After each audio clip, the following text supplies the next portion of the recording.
Pour leur deuxième conseil municipal, les nouveaux élus de la commune de Chambaran-sur-Morge ont voté leur premier budget, comme nous en parle Thierry Marquet, adjoint aux finances communales. 14 000 au fonctionnement. Le premier rôle de ce conseil municipal, c'était effectivement de voter notre budget primitif. Donc on a essayé de faire ça avec un peu de pédagogie. La commission finance avait préparé les éléments. D'ailleurs, avec une commission finance très participative, j'ai beaucoup apprécié l'implication des uns et des autres dans cette commission finance et c'était assez agréable de travailler avec les nouveaux venus. Et aujourd'hui, j'ai essayé de faire un petit peu de pédagogie aussi sur le budget parce que tous les collègues ont envie de comprendre, ont envie de savoir les décisions que l'on prend. Et la transparence sera toujours une volonté qui m'animera et j'espère longtemps sur ces éléments-là. Le travail de la commission finance a conforté une situation maîtrisée et transparente, comme l'évoque Florian Bas, membre de cette commission. Un budget conséquent qui avoisine le million d'euros, donc aujourd'hui c'est pour une commune de notre taille, c'est quand même assez conséquent. On observe aussi des éléments importants, à savoir les impôts certes toujours stables sur la commune, donc c'est un élément important puisqu'on avait veillé à ce que le levier fiscal ne soit pas toujours utilisé, et c'est le cas. La commune nouvelle nous a permis de faire de sérieuses économies et de progresser donc dans le domaine, donc aujourd'hui on continue sur cette voie-là. Demain peut-être que la situation ne sera pas toujours la même, mais en tout cas aujourd'hui la priorité c'est de maintenir l'impôt stable, de veiller à ce que nos investissements se perdurent et faire en sorte que notre fonctionnement reste modéré. Cette approche pédagogique du budget a été très appréciée par les nouveaux élus comme par les anciens. Une belle présentation avec un budget cohérent et qui va nous permettre d'accomplir, j'espère, de beaux investissements. La présentation elle était très claire, très pédagogue et elle était à la portée de tout le monde. C'est un budget assez clair, simple, un budget en hausse. Maintenant, à réfléchir sur les travaux qu'on va réaliser pendant ces nombreuses années. On rentre vraiment dans le vif du sujet là, avec le vote du budget.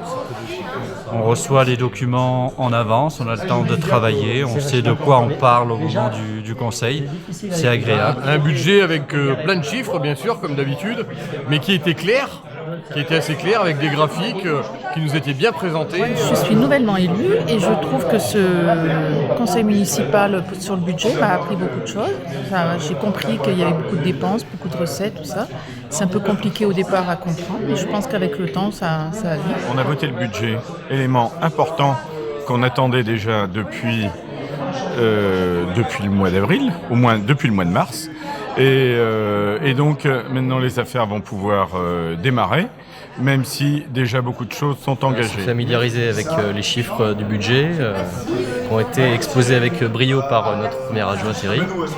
Il a fallu s'accrocher, mais à peu près compris ce qui nous attend, et puis au moins pour cette année, et puis on verra pour le reste du mandat. Marie-Christine Erard évoque combien le budget des affaires scolaires reste important et complexe pour la commune. Nous avons évoqué le budget pour la commission pour les affaires scolaires, détaillé pour que tout le monde comprenne le fonctionnement, qui est complexe aussi avec 2 RPI différents et 2 écoles sur notre commune.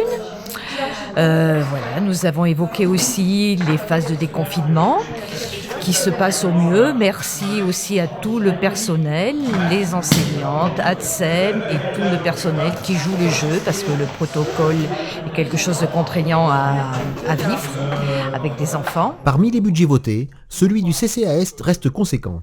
Eliane Giral, en charge des affaires sociales, revient sur ce point économique. C'est un budget qui va nous permettre de financer toutes les perspectives joyeuses qu'on a, c'est-à-dire nos manifestations de fin d'année, mais aussi pouvoir avoir un petit pécule qui va nous permettre d'aider certains administrés dans le besoin. Le dernier point du conseil concernait Daniel Lab, qui a été désigné par l'Assemblée pour représenter la commune au sein de la CEMRAP. Je suis représentant au petit reporter de la CEMRAP, c'est-à-dire que je défends 20 actions.